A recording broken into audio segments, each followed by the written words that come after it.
Howdy everyone. So I'm making some progress here getting these baffles fitted with the lower cowling in place, and I've got some more things I'd like to talk about here real quick. So the instructions again at this point are kind of vague. They are mildly confusing, but I think I've got it figured out. It starts to make sense when you actually do the work and you start working through the process, things kind of fall into place. So here's the gist of it. First thing that you want to make sure that you do is you have your top and bottom cowling inlets shaped the way that you want them to be shaped, because the inlet ramps for the baffles rely on the shape of the inlets for the top and bottom cowling.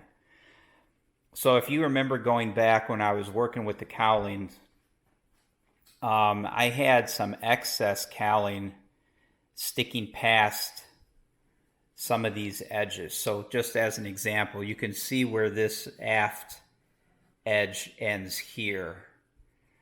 My top cowling actually stuck out beyond that. So I trimmed that off so that this edge here, this edge, and then the edge going up and around the top cowling were all even, basically.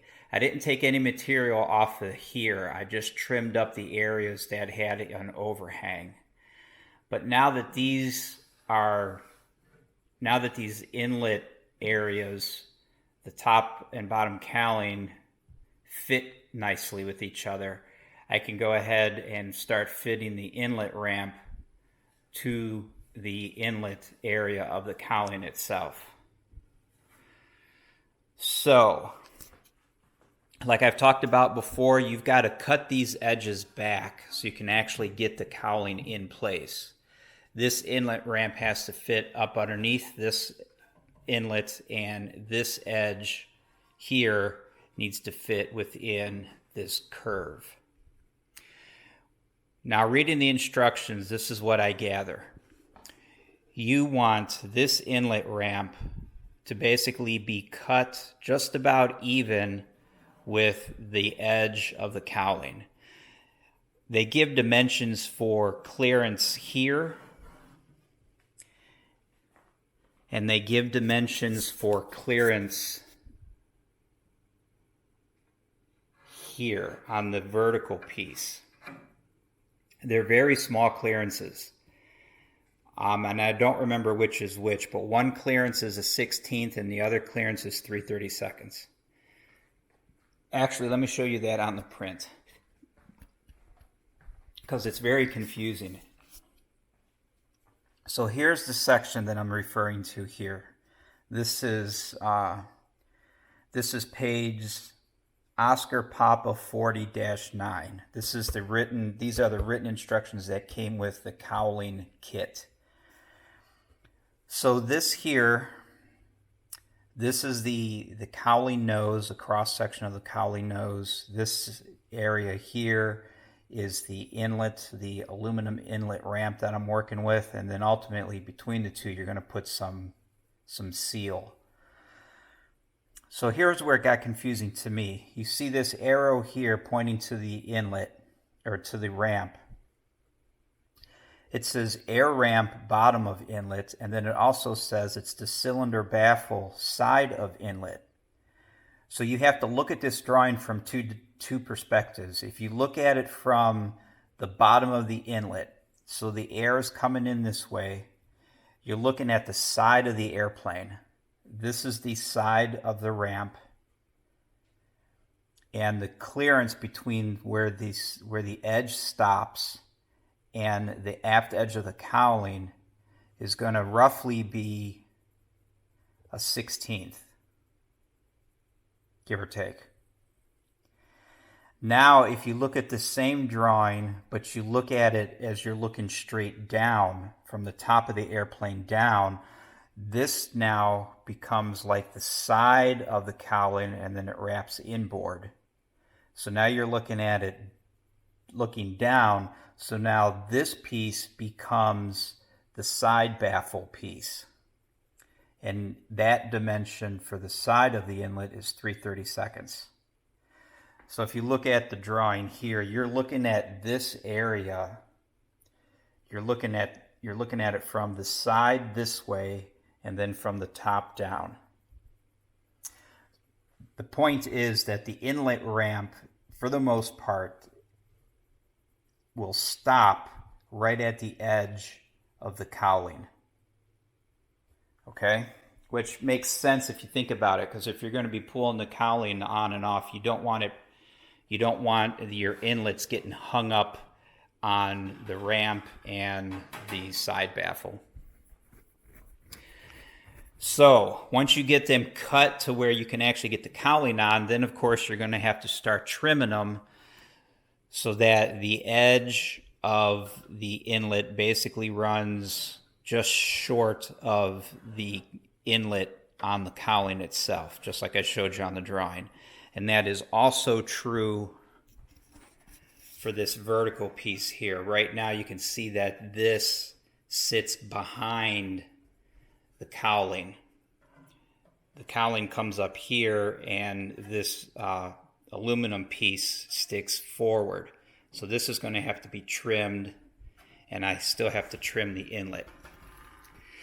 So then you come to bending, right? So now you have to put a bend on this to bring it in so that it almost touches back here. I can move it now by hand to get it to touch with the cowling. So that tells me that I got to cut some area off of the inlet here.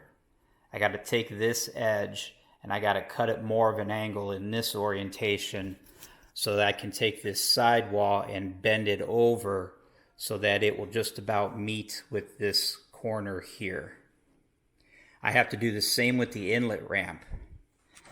They tell you to start on the inboard edge. So this is the inboard edge. This, of course, is the outboard edge. You have a curve here. So where the curve stops and it starts to lay flat, you want to bring the ramp, you want to unbend the ramp so that it will mate with that tangent between this curve and this straight line. So now you can see that this ramp is just about, it's not even a 1/16 between the ramp and this flat spot right where this radius stops. At that point, you can see it's just about touching here, but there's a huge gap at this end, which is expected. So now I have to put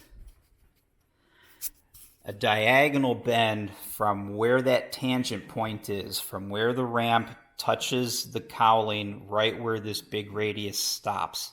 I have to put a bend from there straight across to this back corner here. Once I do that, that will bring this corner here up.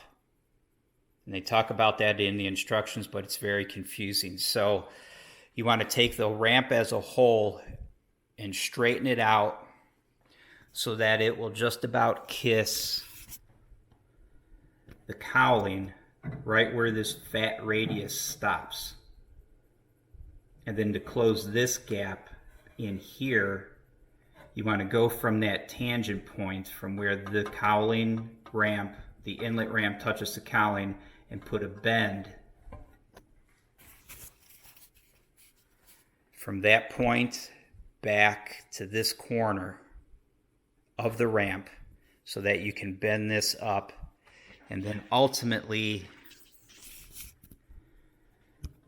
this interface between the edge of the cowling and the face of the inlet ramp will be uniform. There won't be any gaps.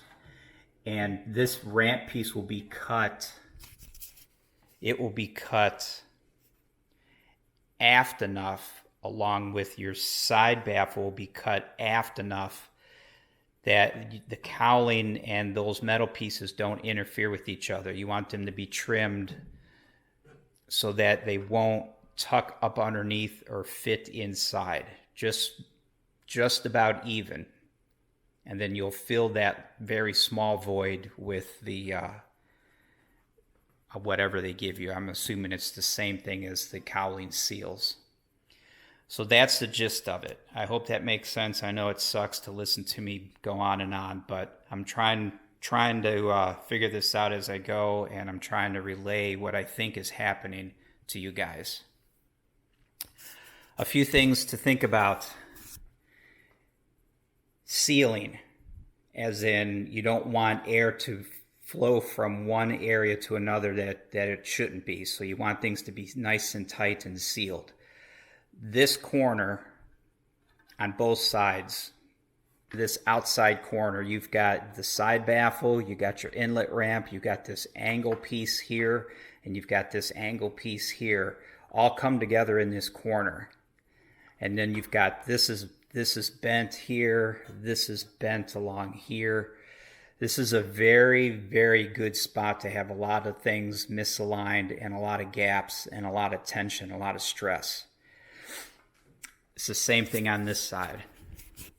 This corner here, where everything seems to come together. You want to make sure you can see the edge here, this vertical edge of the cylinder itself. You can see how tight this baffle is up against the cylinder. However, when you come down to the bottom,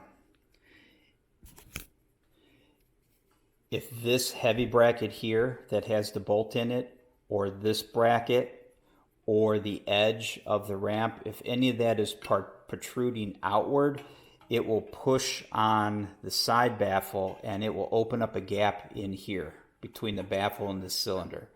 So you want to make sure that everything in here is trimmed back enough so that the baffle will remain tight on the cylinder edge. And then when you look down from the top, when you look down into this corner, this whole corner area in here where everything comes together, you want minimal gap in here. You need to trim pieces and, keep fitting it until you get everything to sit cleco nice and tight and everything is fit correctly and you don't have any major gaps. These corners are a little bit of a pain, but you just have to work through it. So now I'm comfortable enough with trimming my pieces that I think I'm going to go ahead and put that diagonal bend in. And then that will bring everything closer together. It will close up the gap that's under here.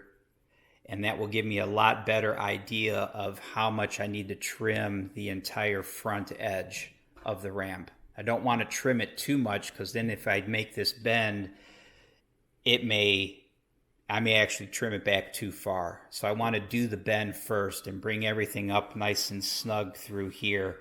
And then I can figure out exactly how much further to trim it back. I'm going to try to do that with both ramps. All right. So again, apology for the long-winded rant. Well, it's not a rant. It's just babbling at this point. But hang in there, guys. We'll get through it. I'll talk to you later.